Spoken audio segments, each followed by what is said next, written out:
tous, bienvenue sur Merci on vous rappelle, le seul podcast qui vous plonge dans les coulisses du casting avec des histoires et des parcours incroyables. Aujourd'hui, on a la chance de recevoir un artiste polyvalent.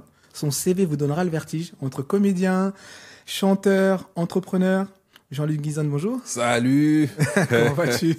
Le décor est incroyable. Je suis vraiment heureux d'être là. Ne serait-ce que rien que pour ça, je suis content d'être ton invité aujourd'hui. C'est vrai. Rien que pour le décor. Voilà. Et j'embrasse Sabri à la régie, qui est à la tête de cet empire.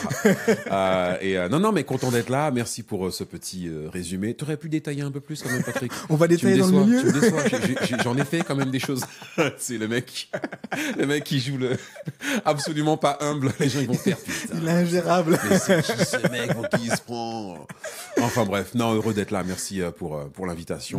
Ça faisait un petit moment que je suivais ce que tu faisais. Je t'en remercie. Merci, on vous rappelle, c'est vraiment un podcast que j'aime regarder. Ça permet vraiment de décrypter un petit peu l'envers du décor, tu vois. Et je suis très heureux de pouvoir te raconter mon envers du décor à moi. Exactement. Moi, ça me fait super plaisir de t'avoir. C'est vraiment un honneur d'avoir un invité comme toi. Ah, n'en dis pas trop. Ça va, la famille, tranquille. Eh, tu sais quoi? Quand je préparais l'émission, je regardais ton CV et j'ai eu le vertige. C'est pas vrai. Parce que t'as fait tellement de trucs. Ouais. J'ai dit, mais je sais pas par où commencer, je sais pas de quoi on va parler. Donc, ma première question pour toi, ça serait, Oui. si ta vie était une bande son, ça serait laquelle et pourquoi? Waouh, c'est technique. Faut envoyer les questions comme ça avant, tu vois. Comme ça, tu sais, tu perds pas de temps, tu réponds tout de suite. Ma bande son, ce serait peut-être la bande son. Alors moi, j'aime beaucoup ce que fait Hans Zimmer, tu vois, le compositeur. J'aime beaucoup la bande son de.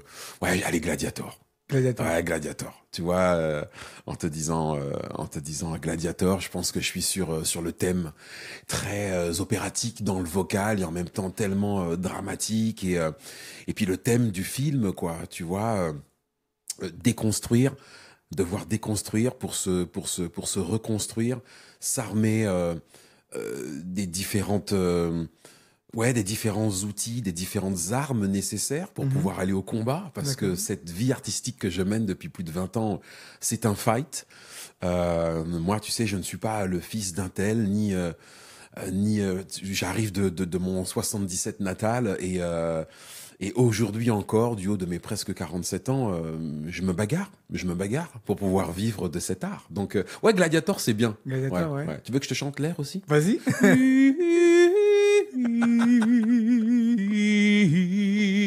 J'adore. Merci.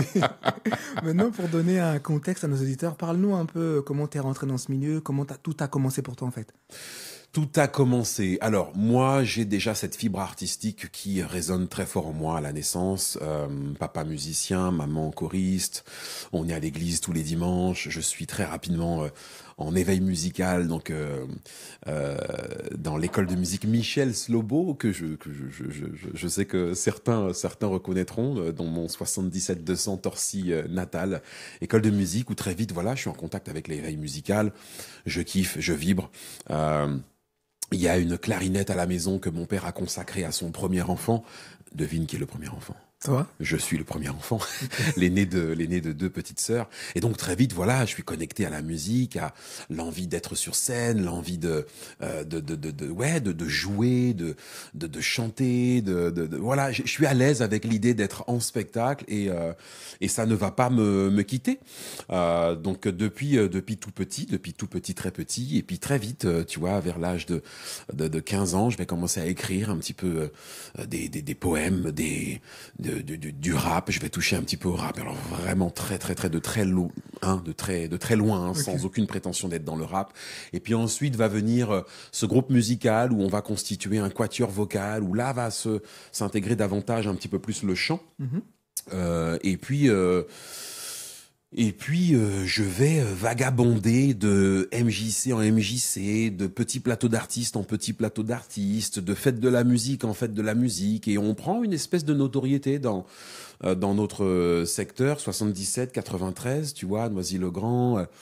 On a nos amis les Poetic Lovers qui sont exactement, tu vois, dans la même tranche d'âge que nous, mais aussi dans la même inspiration musicale, et on les regarde exploser, et on a envie également d'y être, tu vois, en se disant pourquoi pas nous aussi, tu vois, on a cette possibilité, cette envie, et donc on se donne les moyens voilà, de frapper à différentes portes. Et puis vient le jour où, moi, à titre personnel, euh, je me présente à un casting pour intégrer un spectacle musical dans le parc Disneyland Paris. Je te parle de ça, on est en 2003-2004. Ok. Et puis de fil en aiguille, voilà, très rapidement, je me rends compte qu'il y a peut-être un truc à faire et que ça devient concret, que ça devient sérieux. Donc voilà, comment est-ce que de fil en aiguille, étape après étape, ce milieu artistique et cette envie d'être sur scène, de faire de la musique, de chanter, de danser, de jouer la comédie, va prendre forme. D'accord. On va revenir un petit peu en arrière parce que je regardais ton CV. Oui. Tu as fait un conservatoire de musique, tu as fait du solfège, Oui, etc. et tout. absolument. Parle-nous un peu de cette expérience. Ouais, non, c'est ça. Moi, si tu veux, j'arrive dans une famille de musiciens où il y a une clarinette qui est présente. Papa a vraiment envie de mettre à la clarinette son premier enfant. Ça tombe sur moi. Et donc, très vite, j'apprends le solfège, le solfège, pardon. Donc, la lecture de notes, la lecture rythmique. On te demande aussi d'être assez cultivé pour ce qui est, voilà, des grands répertoires de la musique classique, ce genre de choses. Donc, mes deux petites sœurs vont suivre également. Il y a vraiment ce besoin de s'exprimer à travers la musique. C'est quelque chose qui vraiment a toujours fait partie de mon ADN, mais aussi de mon héritage familial. Ok. Et après, tu bifurques, tu vas un peu vers le théâtre. Tu as fait l'atelier Pygmalion. Ouais, absolument. Parle-nous un peu de cette expérience. Écoute, alors Pygmalion, c'est arrivé alors que j'étais déjà sur scène, tu vois. Ok. Je fais Pygmalion en 2007, entre 2007 et 2010. Une formation donc de comédien. Donc voilà, l'idée c'est vraiment en parallèle au spectacle musical du Roi Lion, dans lequel je joue au Théâtre Mogador. Donc j'ai eu la chance de faire partie de l'équipe originale de ce spectacle incroyable, qui joue encore d'ailleurs actuellement. Je crois qu'ils viennent d'ouvrir leur 5e saison. Donc voilà, on présente pas ce show, mais en parallèle à donc le personnage de Mufasa que j'interprète sur le Roi Lion, j'ai ce besoin d'approfondir, de gagner je sais pas si crédibilité c'est le mot, mais de gagner en stature, de gagner en connaissance, de gagner en lâcher prise, en prise de confiance. Ok. Donc en parallèle à ce spectacle que je joue tous les soirs, je prends des cours et je me forme au studio au Pygmalion. Ok. Ouais. Comment ça se passe là-bas? C'est une découverte, c'est un laboratoire, c'est un lâcher-prise, une mise en danger, tu vois, parce que tu vois, j'aurais pu me dire, bon, je suis au théâtre tous les soirs, en tête d'affiche, je joue le roi dans le Roi Lion, tout va bien, tu vois, tranquille, on est là, on est sur un rail, c'est des contrats qui durent 8 mois, 8 à 9 mois, donc, tu vois. Mais l'idée, c'est aussi de gagner en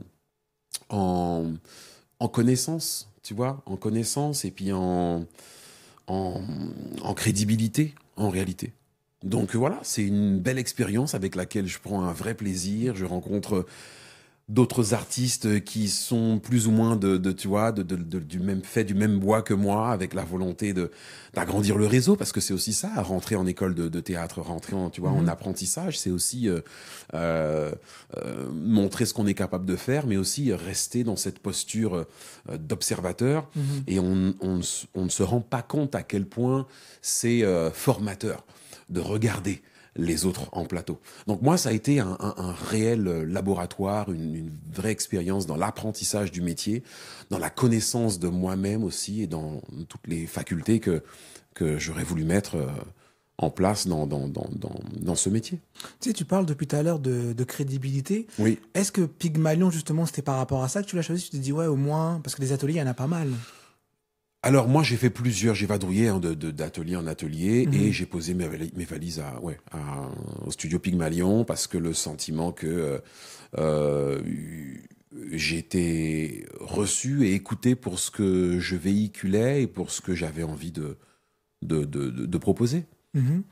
Voilà, enfin c'est pas, je crois que c'est nouveau pour personne. C'est pas un scoop. Hein. Il y a des écoles qui fonctionnent avec leur réputation, mais en réalité, tu sors de là, t'as rien appris. On ne sait toujours pas comment tu t'appelles après 3 ans de cursus.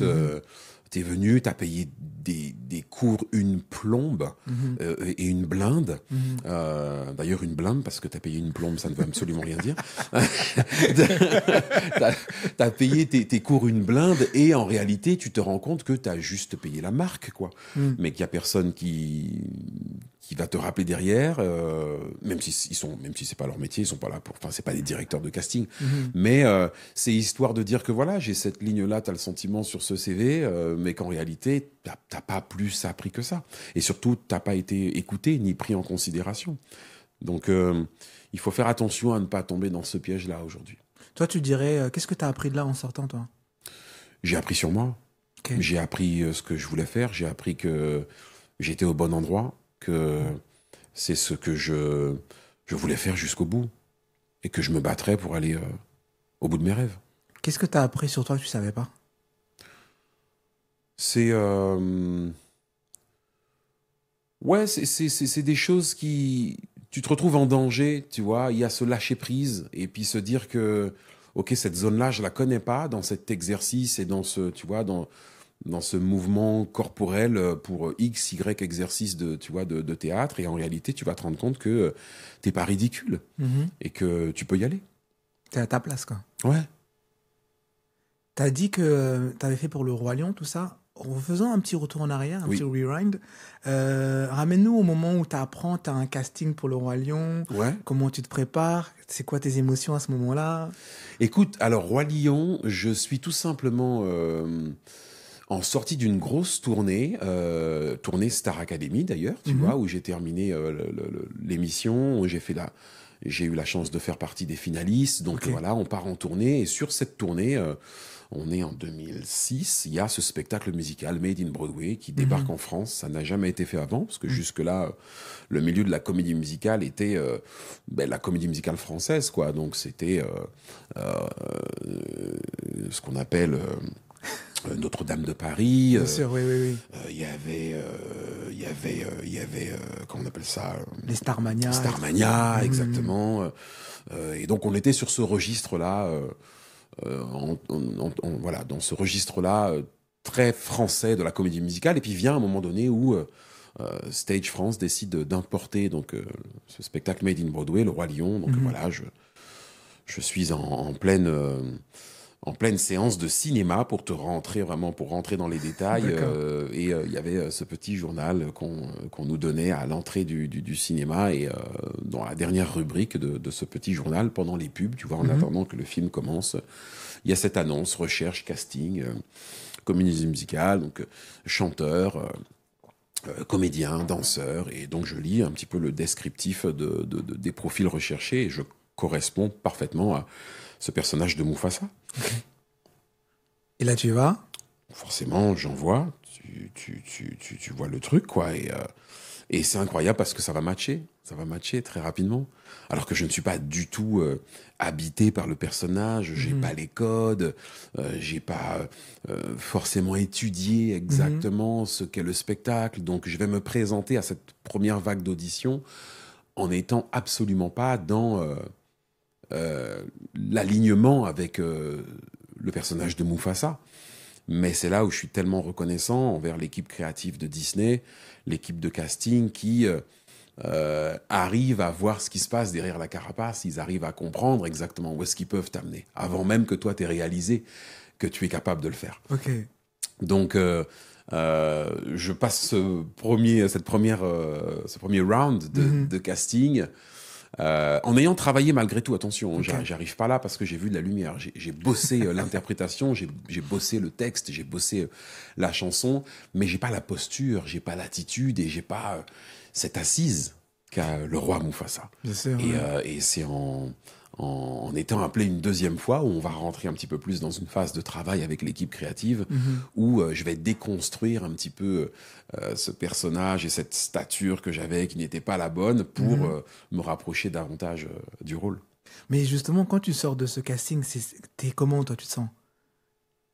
Tu sais, c'est un casting, donc tu y vas parce que t'as bossé, donc évidemment, t'as de l'espoir, tu te dis, Bien sûr, ouais. je croise les doigts pourvu que ça le fasse, j'aimerais beaucoup jouer dans ce spectacle musical, ce serait énorme après sortie justement d'un programme comme celui de la Star Academy, tu vois, voilà, ça permettrait de transformer l'essai. Donc Bien évidemment, sûr, je suis chargé d'espoir à ce moment-là. mais quand ils t'ont rappelé, ils ont fait bon, Jean-Luc, on veut te revoir. Toi, t'as agi comment? Ben, c'est énorme, c'est une victoire. C'est une victoire. Voilà, ils veulent te revoir une deuxième fois, donc tu avances au fur et à mesure du casting. Je crois qu'il va y avoir 3 ou 4 étapes différentes. Et donc la deuxième fois, tu sens que l'étau se resserre. Donc tu te dis, ok, ça pourrait le faire, quoi. Il pourrait se passer quelque chose. Peut-être que sur mon CV viendra après avoir participé à telle émission ou d'autres bien sûr, petits ouais. spectacles musicaux, peut-être que s'inscrira la ligne du Roi Lion. Et en effet, elle va s'inscrire un long moment.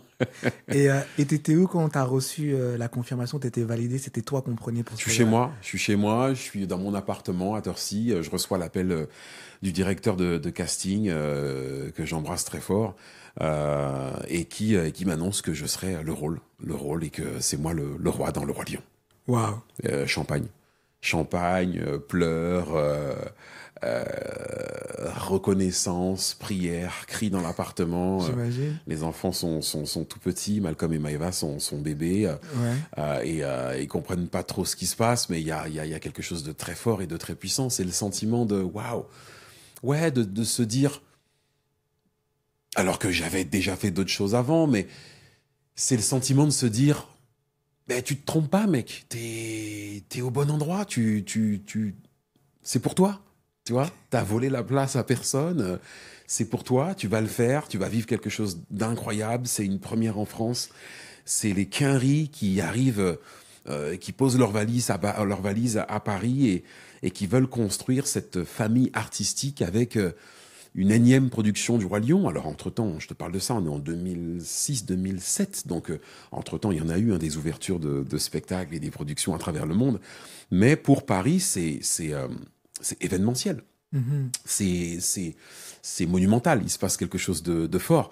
Alors après, c'est plus sur l'aspect logistique, je ne vais pas t'embêter avec ça, mais ils vont totalement rénover le théâtre pour accueillir le spectacle qui nécessite une logistique et un plateau, un décor absolument XXL, tu vois. Ouais. Donc vient le moment où il y a vraiment ce besoin logistique d'investir dans ce spectacle. Bref, c'est un tournant dans ma vie. Voilà. Et comme je te le disais à l'instant, c'est un spectacle que je vais jouer pendant plus d'une décennie Oui. avec des stop and go. Hein. Je vais pas faire 12 ans d'affilée, mais que je vais jouer à travers le monde dans 3 langues différentes, qui va me faire connaître des centaines et des centaines de personnes qui sont aujourd'hui des membres de ma famille, la découverte de différentes cultures, puis de voyager, tu vois, je crois qu'il n'y a pas plus gratifiant, il n'y a pas plus bel apprentissage que d'être dans une valise et de voyager à travers le globe. Et on te paye pour ça. C'est, comment te dire? C'est juste incroyable, tu vois. Mais comment tu vis tout ça? Parce que t'as voyagé, t'as été partout dans le monde grâce à ce spectacle. Ouais. Comment on vit ça au quotidien? On se sent comment?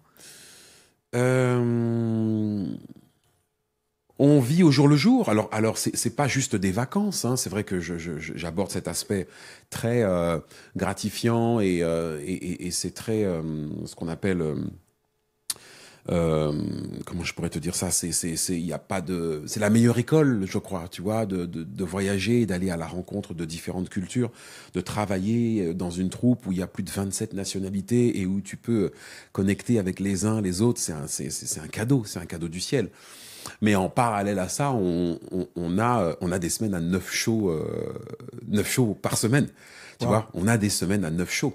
Tu vois, on fait double show les mercredis, on fait des doubles shows les samedis, et ça arrive qu'on fasse des doubles shows les dimanches. Donc c'est les Jeux Olympiques, c'est un marathon. Il y a besoin d'avoir une hygiène de vie, il y a besoin de surveiller ton alimentation, il y a besoin d'être sûr que tu te reposes et que tu récupères correctement.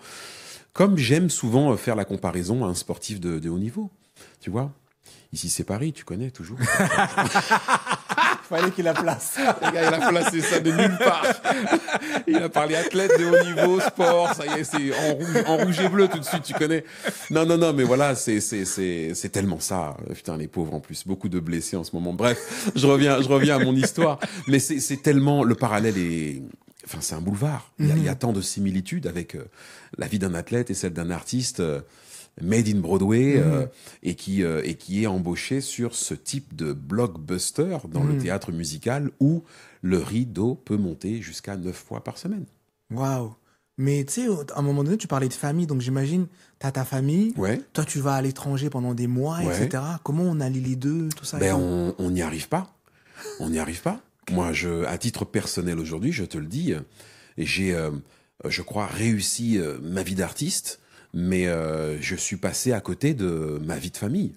Waouh. Eh oui, eh oui, eh oui. Et aujourd'hui, du haut de mes presque 47 ans, j'essaie de rattraper plein de choses à côté desquelles je suis passé. J'ai mes 2 enfants qui restent mes enfants, mais qui sont de jeunes adultes aujourd'hui, à 25 et 21 ans. Et je sens qu'il y a un décalage qui est en partie dû à cette absence. Je te livre des choses fortes là. Hein. Tu vois dans mon regard, hein, Hein Tu ouais. vois dans mon regard. Non, ouais. bien sûr, bien sûr. Et je le dis pas de gaieté de cœur, mais on est là pour se dire les choses. Et je ne pense pas être une pièce à part en te disant ça. Il y a rien d'extraordinaire dans ce que je te raconte. C'est le lot, je pense, de beaucoup d'artistes.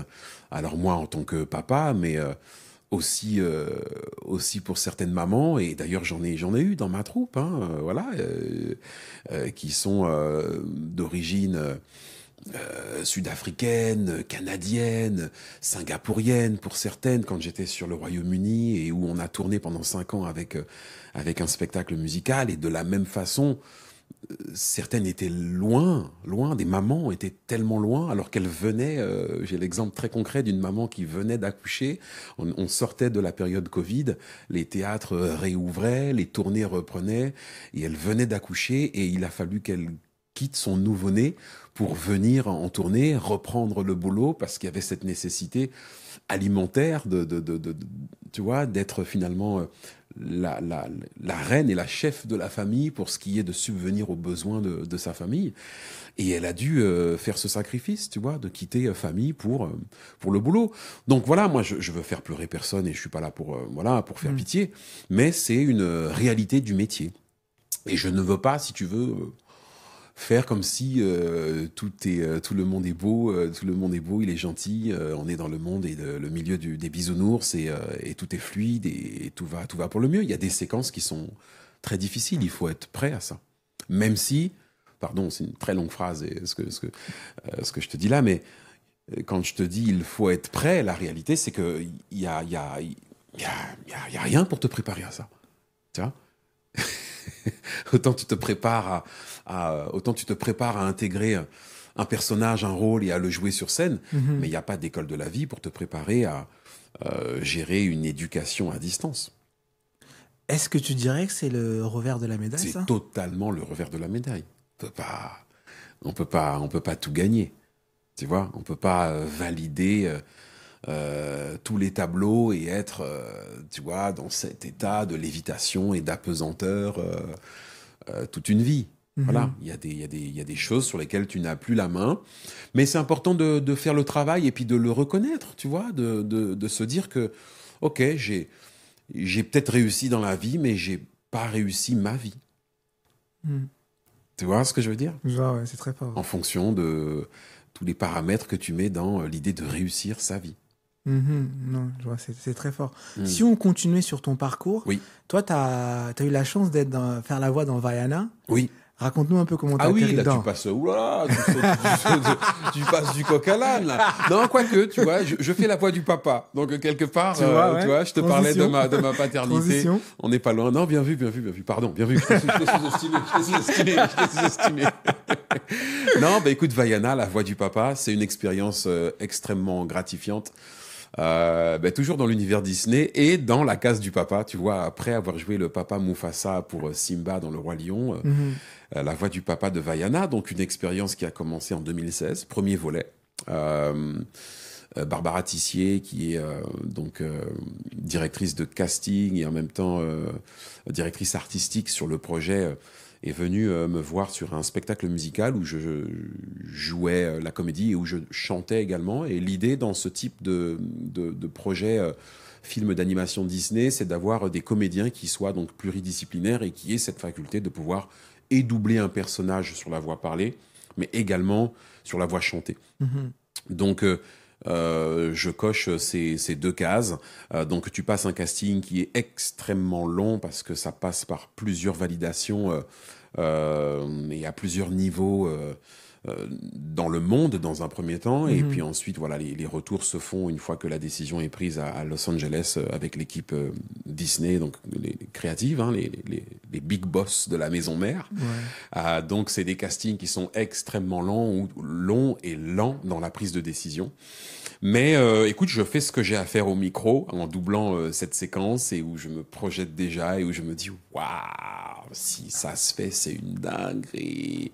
Et où t'es là, tu te dis, moi j'ai fait ma part du job et le reste appartient à l'univers.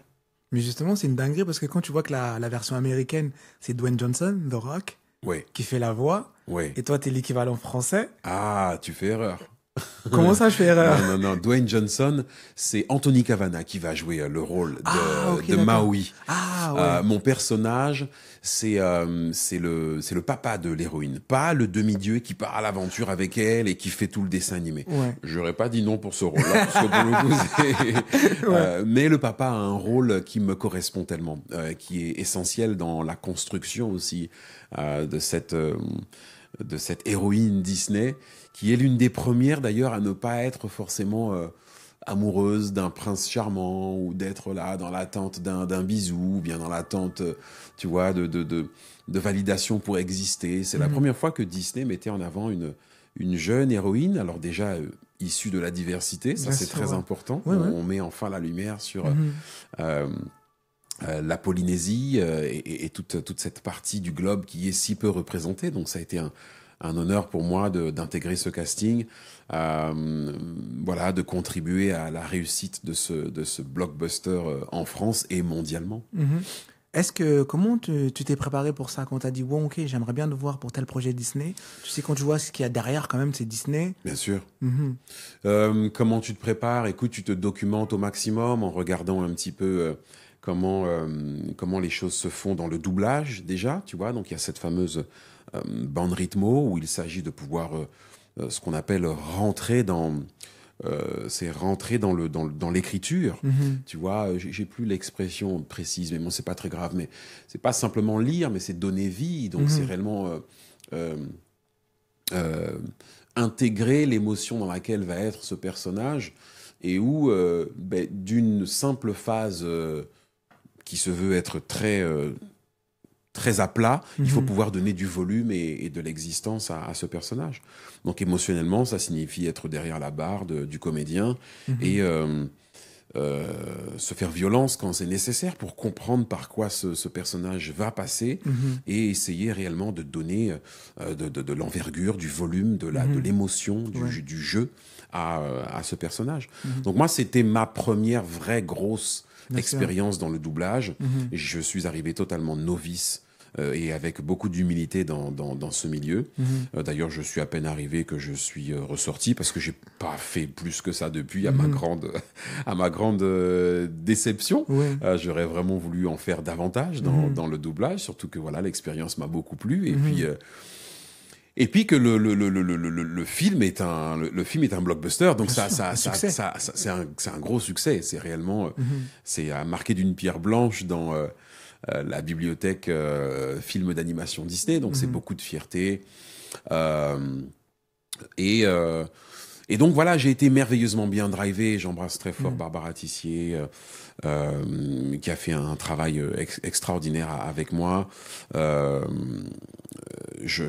Alors paix à son âme, elle nous a quittés depuis, mais Claude Lombard était donc à la direction de la musique et elle m'a chouchouté, elle m'a vraiment accompagné avec beaucoup de tendresse, beaucoup de patience dans cette partie chantée qu'est la voix la voix chantée du papa de Vaiana que j'ai chanté avec beaucoup de plaisir.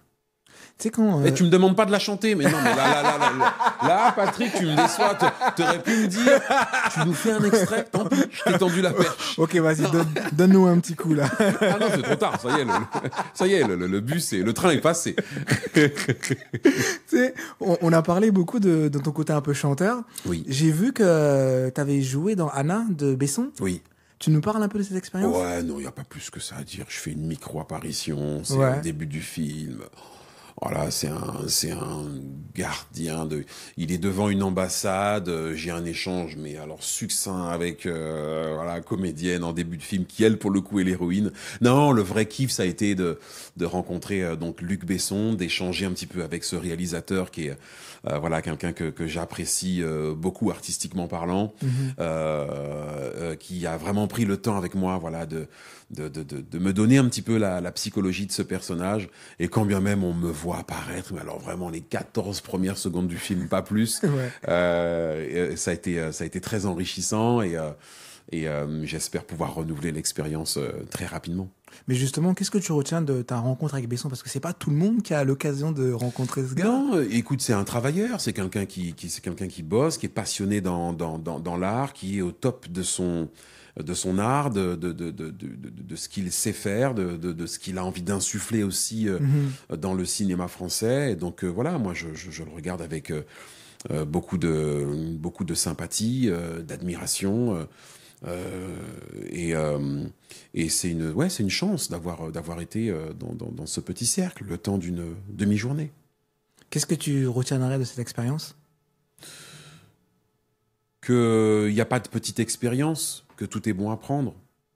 Voilà, et que quand bien même c'était un micro-rôle, figuration parlée, c'est une expérience dont je suis fier. Bah oui, parce qu'il y en a qui rêveraient, tu sais, il y en a qui tueraient pour ça, juste apparaître, même 5 secondes. Ouais. Un projet pareil. Bien sûr. Non, tu as raison. C'est pour ça que je dénigre rien. Je suis très content d'avoir cette apparition dans ce film. Apparition d'ailleurs dont je n'ai pas été crédité à la fin du générique, pour te dire. Non, mais pour te dire, tellement le gars a fait une micro apparition, le moucheron à l'arrière de tu sais, de la séquence. Non, mais tout ça pour dire que il n'y a pas de petite expérience. Ça fait partie de ton parcours artistique. Bien sûr, évidemment qu'on a tous envie d'être en haut de l'affiche et d'avoir son nom en lettres capitales sur le Grand Rex. Mais ce qui est pour toi est pour toi, tu comprends? Donc vient le moment où il faut patienter, parce que moi je reste persuadé que ce qui t'appartient en fait est fait pour toi. Moi, c'est un rêve que je chéris également, d'être en haut de l'affiche d'une belle série, d'être en haut de l'affiche d'un gros film, d'un gros blockbuster, que ce soit connu sur Netflix mondialement et que réellement, voilà, ça puisse me permettre d'être épanoui artistiquement. Et il ne faut pas comprendre quand je dis ça que je ne le suis pas. J'ai beaucoup de chance dans ce que je fais aujourd'hui. Bien sûr, mais il faut savoir aussi crier haut et fort quelles sont mes aspirations, quelles sont mes envies, quels sont mes rêves, qu'est-ce que j'ai envie de faire. Et ça en fait partie. Tu dirais que tu as envie de faire quoi, toi, en ce moment? Aujourd'hui, je fais ce que j'ai envie de faire. Okay. Je suis cofondateur d'une école d'art de la scène qui s'appelle la Trust Academy. Je suis coach en PSM, donc en performance scénique musicale. Donc c'est vraiment une matière qui... c'est un art qui permet de mettre nos émotions à disposition du public. Ça va au-delà de simplement savoir interpréter une chanson juste et parfaite sur l'aspect technique, mais c'est vraiment permettre au public de vivre un moment exceptionnel, extraordinaire, où les émotions sont réelles et où le lâcher-prise est total. Donc voilà, aujourd'hui j'ai cette chance d'être dans la transmission. Ça me chatouillait et c'est quelque chose que j'avais vraiment envie de faire depuis 4-5 ans maintenant. Et j'ai cette chance de pouvoir mettre en place à disposition de cette nouvelle génération d'artistes la possibilité de se professionnaliser, mais surtout de chasser leurs rêves, tu vois, et d'aller réellement à la bagarre Ouais. pour les attraper et pour les embrasser pleinement. Donc, j'ai beaucoup de chance d'être dans ce chapitre de ma vie. Même si, voilà, comme je te le disais juste avant, je ne tire pas un trait sur Bien ma sûr. carrière artistique et sur l'idée d'être sur le devant de la scène également et de tourner dans des films, d'être sur scène Ouais. dans du théâtre, dans de la comédie musicale également. Je sais tout faire, donc j'ai envie de tout faire, sans prétention, tu vois. J'ai cette faculté, ce don de Dieu, ce cadeau qu'il m'a fait, et reconnaissance éternelle pour ça, et ce serait insultant d'enfouir ça sous le sable. Donc, j'arrive à chaque fois, je pousse une porte à chaque fois dans un univers bien souvent que je découvre, Ouais. mais avec lequel j'ai vraiment envie de faire corps et de travailler sans relâche. Tu vois, il n'y a aucun casting que j'ai passé, Patrick, sans m'être consacré à 200% dans la préparation de ce casting. Ça, c'est quelque chose de très important que je continuerai de dire également à mes élèves. On ne peut pas croire en vous si vous ne croyez pas vous-même en vous. La base, c'est là. Ça me paraît essentiel. Mais justement, j'aimerais qu'on s'attarde un petit peu sur la Trust Academy. Oui. Comment c'est né? Comment ça t'est venu? La Trust Academy, alors moi, il y a cette envie de transcrire et cette envie d'être dans la transmission et de redonner tout ce que j'ai acquis et tout ce que j'ai vécu ces 20 dernières années dans mes différentes expériences artistiques. Donc, il y a vraiment ce besoin tu vois, de partager. Donc ça me trotte dans la tête depuis un moment. Et puis, tu sais comment ça se passe aujourd'hui, hein, ça part souvent d'un DM sur Insta. C'est le côté le plus fluide et le plus simple aujourd'hui pour reach someone. Donc voilà, je tombe sur ce DM, voilà, une association danse basée dans le fin fond du 91, au bout là-bas, RERC, laisse tomber. Étampes, exactement.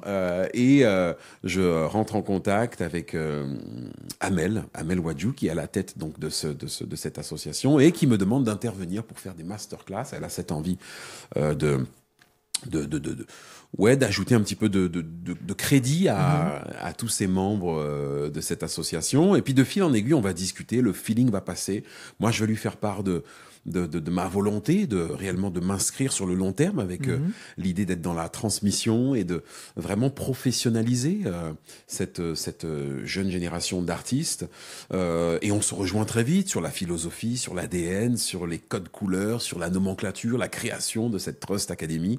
Je vais lui mettre à disposition tout ce que je peux et tout ce qui est en ma possession dans le relationnel, mais aussi dans ma vision des choses, dans que ce soit la Trust Academy, donc T-R-U-S-T, donc Trust, croire. On en parlait tout à l'heure, croire en soi, donc ça me paraît essentiel, mais aussi l'acronyme Tu réussiras uniquement si tu.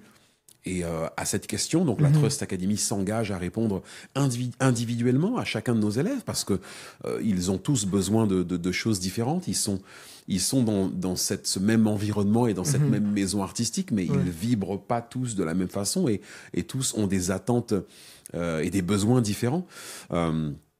Donc, tu réussiras uniquement si tu travailles plus, si tu lâches prise, si tu persévères, si tu crois davantage en toi.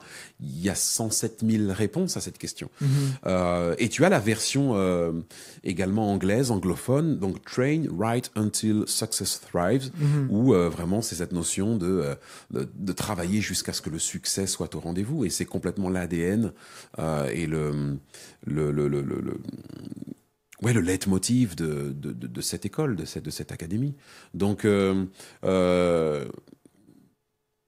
deux cofondateurs issus de la diversité, où les choses n'ont pas été simples, ni pour l'un, ni pour l'autre.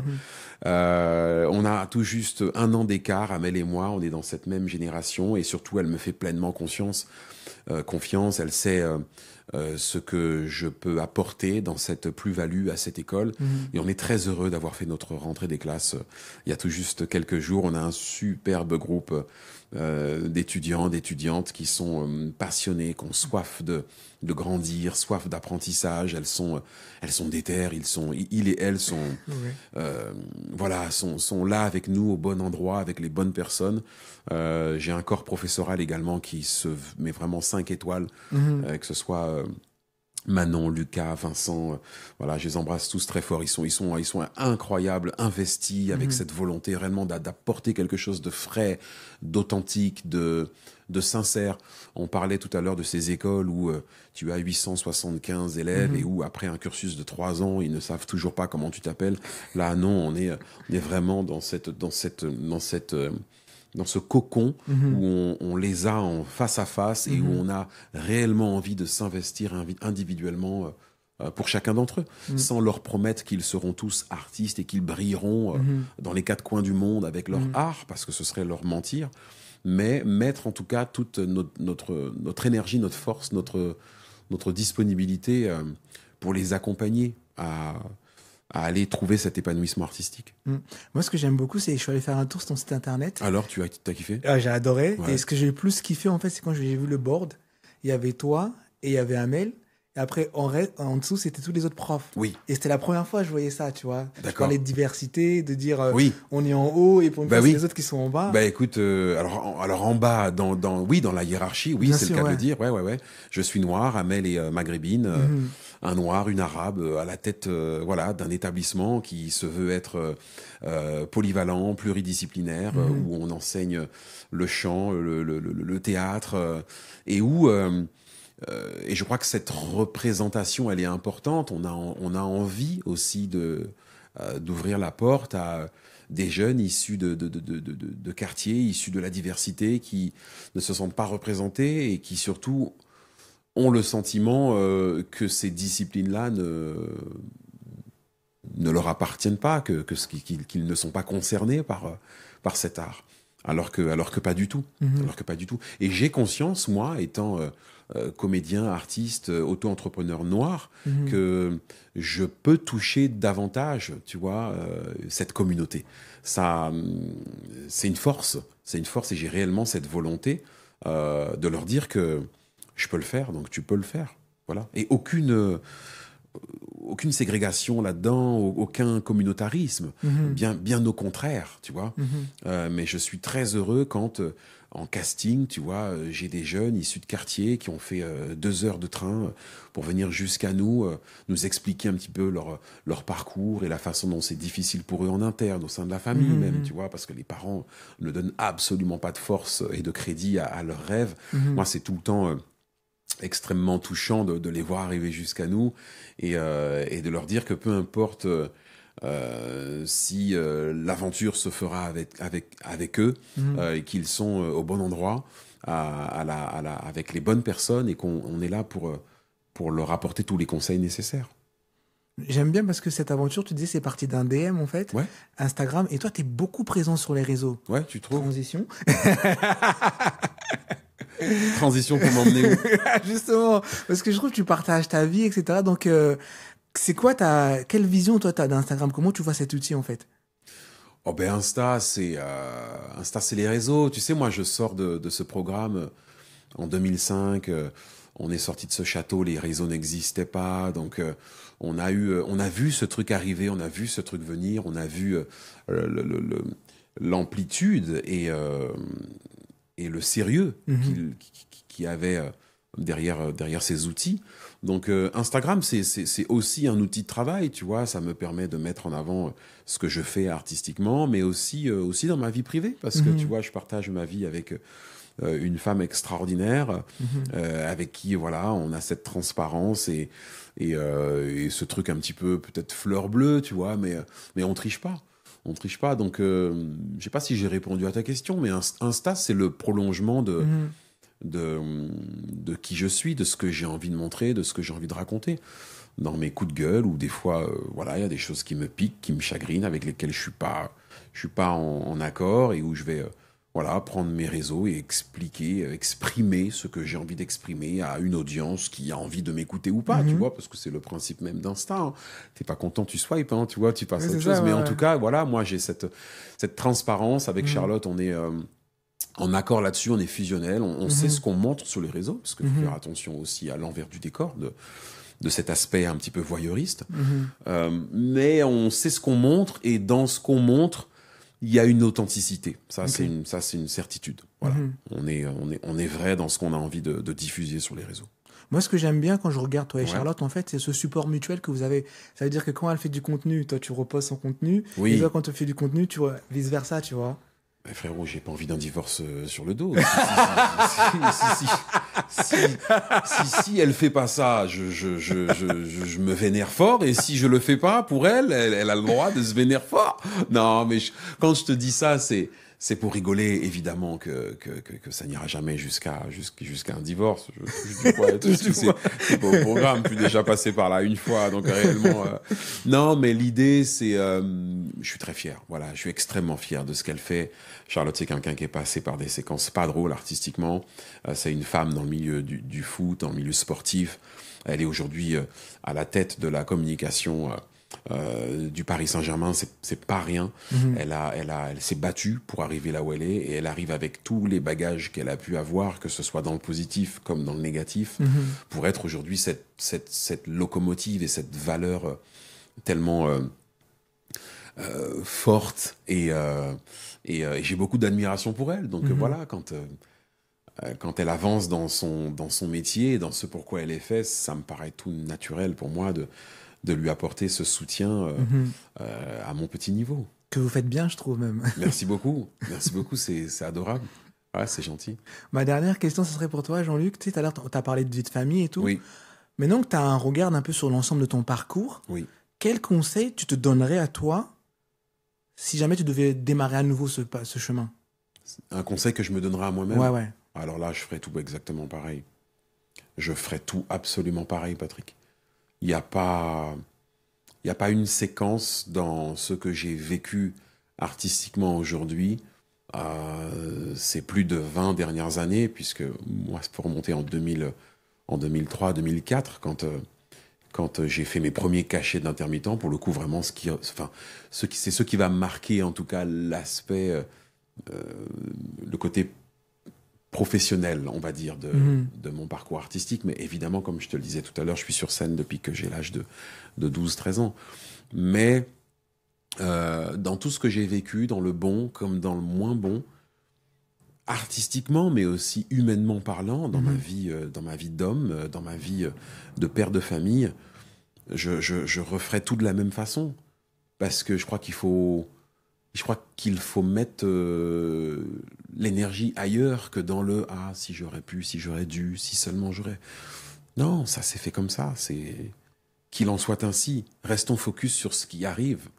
What's next? C'est un super mot de la fin, franchement, Jean-Luc. Je te remercie beaucoup d'avoir partagé ton parcours, échangé comme ça. J'ai beaucoup appris sur toi et tu m'as beaucoup touché. Franchement, c'est inspirant. Merci à toi. Ça passe beaucoup trop vite. J'aurais bien voulu qu'on... tu vois. Mais bon, l'idée, c'est que les gens regardent quand même jusqu'à la fin. On peut pas être là à tailler une bavette et s'étaler pendant 3 heures. Exactement. Ouais, mais en tout cas, voilà, je te retourne le compliment. Merci d'avoir pris le temps d'étudier mon parcours, qui je suis. Merci pour l'invitation une fois de plus. Et il y a une sensibilité qui est réelle, qui est sa vérité. Il y a des gens qui vont être beaucoup plus touchés que d'autres, en fonction de la façon dont tu racontes, la façon dont tu dis les choses, la façon de ce que tu dégages, tu vois, la façon dont de ce que tu dégages aussi dans ta personnalité. Mais ce qui est important, c'est de vibrer avec sa vérité, tu vois, sans chercher à imiter, sans chercher à jalouser, sans chercher à mettre des coudes quand c'est pas nécessaire. Je pars vraiment du principe que lorsque Dieu a planifié quelque chose pour toi, rien n'empêchera que cette destinée s'accomplisse.